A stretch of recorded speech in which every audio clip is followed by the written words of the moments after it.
Welcome, investigator. Evil is on the rise. Crime is escalating. Our mission is to eliminate the crime by exposing evil, examine why it manifests, and highlight the brave souls that confront it every day. Join us as we work together to bring justice to every victim. Welcome to All Things Crime. Here's your host, Jared Bradley. But we ended up charging these guys with all 17 kidnappings, with the homicide, everything. It all went through federal court. The authorities out there were great, but it was a memorable case. I was flying home. I was so tired. I hadn't been home. I get on a plane and I'm sitting there and I'm reading the New York Times. Did a very accurate, our public information folks did a very accurate job of recording for the media what the case was and how it went down. And I was reading it. It was very satisfying. And I thought to myself, this is what being a detective really is. It's speaking for those who can't. It's looking at the way that they brutalize these people and getting justice for them. And I was just proud to have been a part of that. My small part of it was something that to this day I still feel good that it was an honor to be a part of. And there's savagery and evil in the world, and that was an example of it. Wow, what an incredible story, man. I mean, congratulations to everybody that was part of that.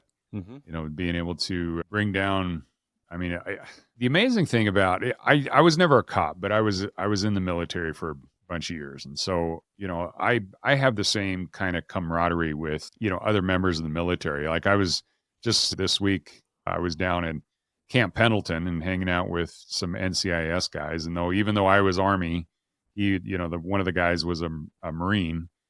We still have that. And so I'm sure you guys feel that exact same way when, even though you were NYPD working with LA County Sheriff or any other, law enforcement, and it doesn't matter where it is anywhere in the world, you have a camaraderie, an immediate amount of trust. And, you have a mission in life, and that is to get scumbags like these guys off the street. And the thing that I think so many people don't fully understand is the level of depravity that's out there that especially you guys are dealing with. It's like,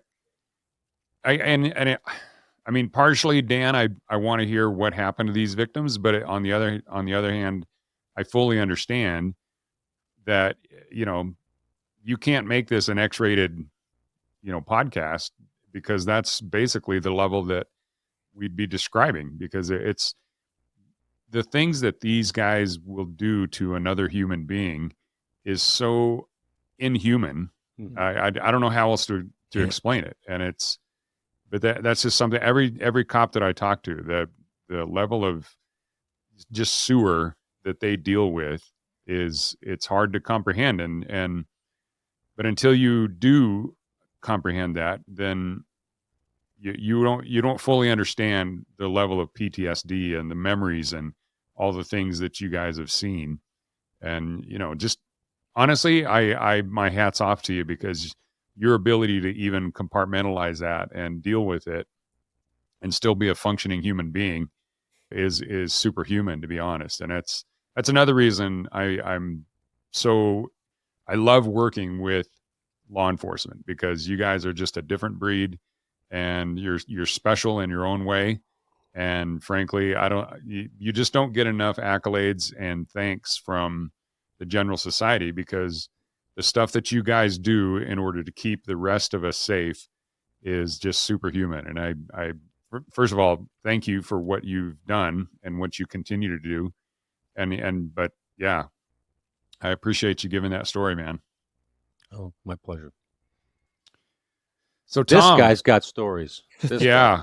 Tom, the little bit that I heard when we were down there at the induction ceremony, even that last stint in Afghanistan, I thought that was an amazing story. And first, before I have you tell us a little bit about that, I have to say, man, the tribute you gave to your wife while you were up there on stage, I thought was one of the coolest things I've ever heard. And, sitting there at the table with her, she was just about in tears. I'm sure you couldn't see her from when you were up there on the stage, but man, what an amazing moment.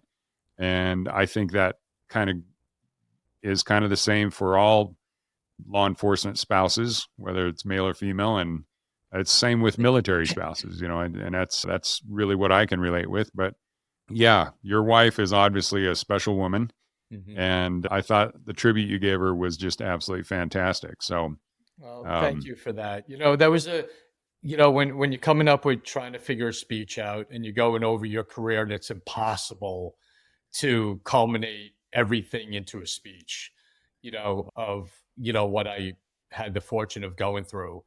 But then I thought that through everything I was thinking of, she was there too.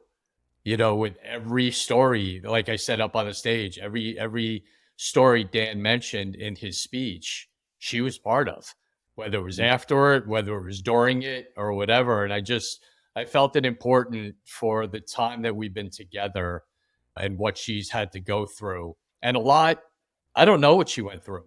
I was somewhere else doing something. She was home by herself or with the kids.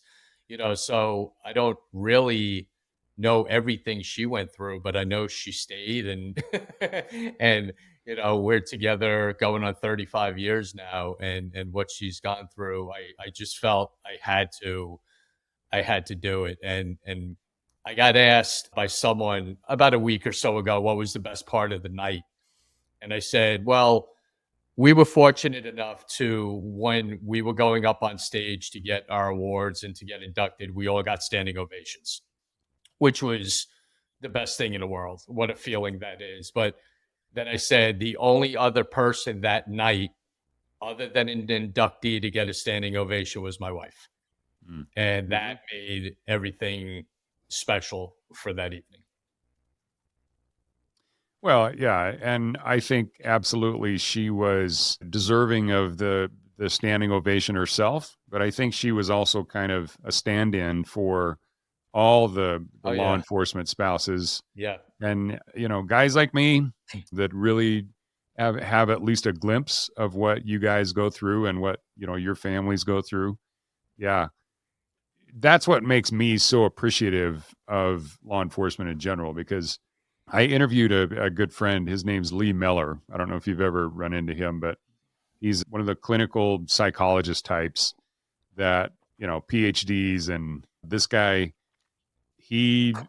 whenever you have a truly demented type of a case where you're looking at a victim that's been, not only tied up and tortured and murdered, or raped, all the horrible things that humans can do to each other, and you have really no idea what the mentality of the type of person that could do that, Dr. Meller is the type that you call and you say, okay, I need help with this guy because this isn't your normal homicide here. So, but he was talking about the interesting thing. What happens with crime in general is there's an intersection that happens. So if you think about a horizontal line, he calls that the sewer. And it's basically all the blood and the carnage, the needles, the filth, the circumstances. You'll walk into an apartment and you're like, how can people possibly live like this? And just the disgusting stuff that officers see on a daily basis that they have to deal with. That's the sewer. He said then there's a vertical line, and he calls that the abyss. And the abyss is kind of the why. The why is kind of, well, when somebody commits a crime, there's usually a motive behind it. And he said, that's where I live. Now, the problem with a lot of officers is they try to, as they're in the middle of that sewer trying to do their job, and a really heinous crime happens, they try to figure out the why. And sometimes there is no why. And so they'll go down into this rabbit hole, and that's the psychological part that they really can't deal with. And that leads to, again, the PTSD and all sorts of issues there. But when you guys as detectives are working a case, you kind of have to delve into that abyss. And so I guess one of my questions was, as seasoned detectives with all the stuff that you've seen, how many times have you had cases where they were just like what you were describing, Dan? Uh, they just torture and murder some poor girl. And the why, did you ever figure out the why, other than just motivated for money? Why would these guys do that? In that specific case, I can say honestly, and I think this is a kind of a general cop tendency. Sometimes you don't care about the why. Sometimes you just look at the crime and say, you know what, these guys are just brutal, savage.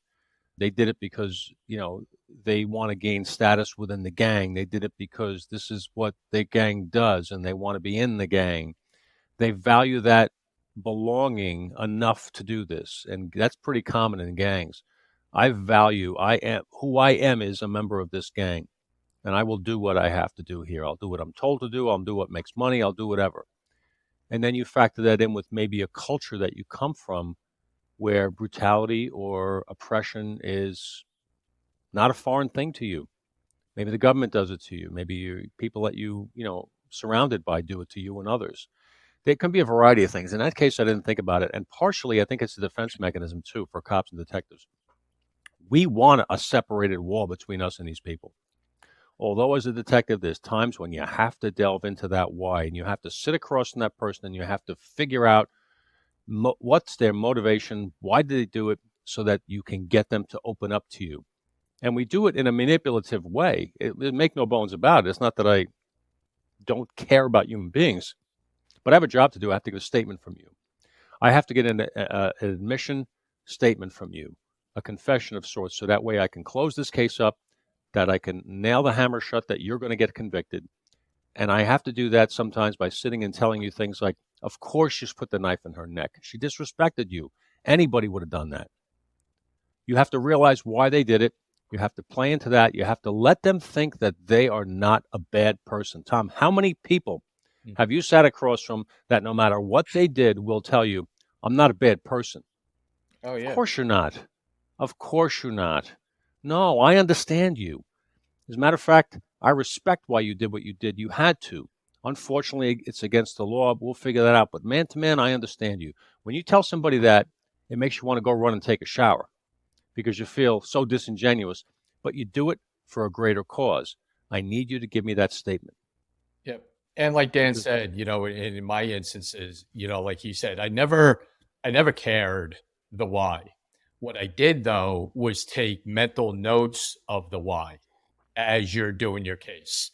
You would hear a witness say something or a family member say something, you kind of tuck it away for exactly the reason Dan said, because then all those little mental notes come into play when you're doing the interrogation or the interview. That's when you bring them all out. But to focus on it, I always felt, I have a goal, and Dan will back this up: get the bad guy. That's it. The why we'll figure out later on. The number one priority is who did it, find them, lock them up. And then when you sit down and he's in a cell and you can pull all your mental notes together, witness statements and all that, then the why comes in.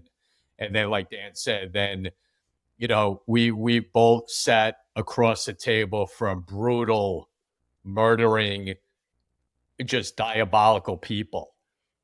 And you have to, in a way, you put your arm around them and, take them in and, okay, hey, I get it, why you did this to this guy, and you just come up with, reasons that you may not believe totally, but it's going to work. Like Dan said, you're a great guy. No, you're not. You're a monster. But for right now, I need you to think you're a great guy. And that's when the mental part of, and that's experience, that just comes with years of experience and knowing what works. Dan and I talked numerous times about different interview techniques and all this. I mean, it didn't matter who I was going in to interview or interrogate. I always started the conversation off with sports. That was my thing. Hey, did you watch the Yankee game last night? And they'll look at you like, wait a minute, I just killed 3 people, but you want to talk to me about Derek Jeter? Yeah. And we do that for 20 minutes and took him totally off guard. his plan of what he was going to say in the interview got thrown away. And then when I had that opening, then you start. There's a lot of psychology in police work. It's actually like a master's level degree after you've done enough time and dealt with enough people. You have to understand what a person's motivations are individually. Understanding the background, the deeper why can be they were abused as a child. It can be that they witnessed homicides as a kid within their family or something crazy like that. That can be something that's deeper psychological. But how do we get them to do what we need them to do? And sometimes it's drop a weapon, stop assaulting somebody, stop running, walk in and give themselves up. Whatever it is we need them to do, we're all about making it as peaceful and as easy as possible. Because what they've done has been done. It's documented. We have to figure out a way to get them into custody, get them to give us what we need so we can have a solid case, so we can close the case, present it to the DA, have it go through the courts, and have that person get their justice for the victim. So we're working for the victim. We're not working for our own glory. We're working on behalf of that person who was victimized by another individual. For example, psychology, simple thing. I was in a warrant squad in plainclothesman Midtown in the summer of probably '89 or something like that with my partner. I'm wearing a pair of jeans, a T-shirt, shield around my neck, unmarked car. We're picking people up on felony warrants. Stuck in traffic on 54th Street at Broadway. We see traffic slowly moving down Broadway. All of a sudden, we see an interaction go on, engagement between a guy driving a truck and a cab driver. They're yelling at each other. It's a hot summer day. Windows are open. Cursing at each other. It becomes something more. Turns out that the driver of the cab jumps out, pops his trunk, pulls out a tire iron, and starts assaulting the driver of the truck, who came out of the truck to confront him. Now we're like 50 feet away, and I can see it, and I can see blood flying from the guy's head. So we run out of the car, leave our car, bolt towards the guy. The victim runs right towards a building my mother works in, that I used to work in on Broadway. It's like lunchtime. This guy runs in. The doorman closes the door and lets him in, and he's bleeding all over the floor. He's unconscious. The guy with the tire iron is locked outside trying to hit the windows to get in. I come upon him with my little 5-shot chief, and I'm screaming, "Police, don't move." He's agitated. He's really pissed. He wants to kill this guy, and he's big. He's like 6'4", 250, well-built guy, pissed off, with a tire iron in his hand, and now I got 5,000 people right around me watching what's going on. So, psychology. I'm like, put it down. Just put it down. Just put it down. I'm not talking about shooting him. I'm just telling him, put it down. Put it down. We can talk about this. He's like, "Do you see what that guy did?" I said, "Yeah, I did see what he did, but first thing, and we'll deal with that. First thing, I need you to put that down." In his mind, he thinks, "Okay, I got an ally. You're my ally." I said, "We have to figure this out. I got to put you in cuffs. I'm going to do the same with him. Relax and work with me, because I saw what happened." Okay. Meanwhile, all I did was see him hit him in the head and try to kill him with a tire iron. But I needed him to drop that because I wasn't going to put 5 rounds in him in front of 5,000 people on a hot summer day in Midtown and be okay with it. It's not something that I would have an easy time dealing with for the rest of my life, because it's a momentary agitation on two people's parts. I just want this to end. I want to put you in cuffs. I want to get him an ambulance and draw up my case. That's all I wanted to do. Mm-hmm. He went for it. I put him in cuffs. I bring him inside this little cubicle. We're calling for an ambulance. Nobody's available. There's no backup available, nothing. Nobody can get through traffic. Now he starts getting agitated. Now he realizes, hey, wait a minute. You conned me. You got me to put that thing down in cuffs. Now his anger is at me. I got this guy on the floor who's bleeding out. I'm trying to put a towel on his head that the doorman gave me. My mother walks down the stairs to go to lunch. And my mother's a kind, "Oh, hi, Danny." And I took one look at her. I mouthed, "Go away. Go back upstairs. Like, get out of here. I don't want this guy to know that my mother works in this building." Like, she gets the hint. She walks back upstairs. But now this guy's pissed at me for hours. But that's okay, because he redirected his anger at me, and I had him in cuffs. Eventually, he calmed down. But the case was all about him. But that's a little piece of psychology that, because I had a few years on the job, I wasn't just a rookie that was going to stand there shaking his gun. "I'll kill you. I'll shoot you if you don't drop it." No, I was all about, how do I get this guy to drop that? I need this guy to think I'm on his side. And sometimes that's what cops do. So, Tom, based on what Dan is describing there, when does that flip? You talk about as a rookie, you're like shaking, you're saying, I've got this weapon trained on you. I'm going to put 5 rounds in you if you don't put that tire iron down. When does that flip where you can actually have enough peace of mind, or not peace of mind, but mental state where you can take charge of that situation without escalating it beyond where it should be? Thanks for joining us. Your attention today brings us one step closer to exposing and eliminating the evil that brings crime to our communities. Hit subscribe and share this episode. Together, we will bring justice to every victim.